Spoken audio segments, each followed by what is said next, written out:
in the software relates to everything, like from machine learning to data science to networks to operating systems like Windows, Mac, whatever. So all of that includes computer science.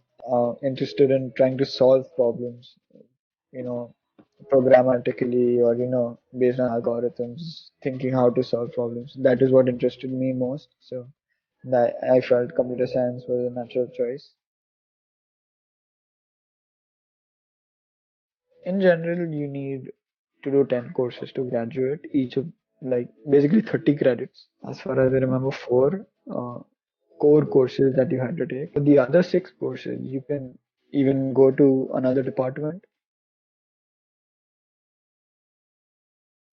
Some of the courses, are very high in demand. Let's say something like machine learning.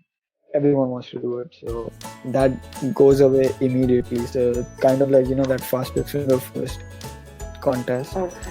And some courses which maybe they're too hard or people don't like that professor, then you can easily get it.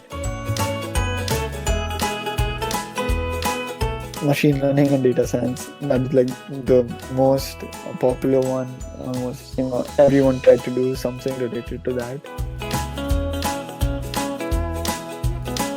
Each subject might have a different layout.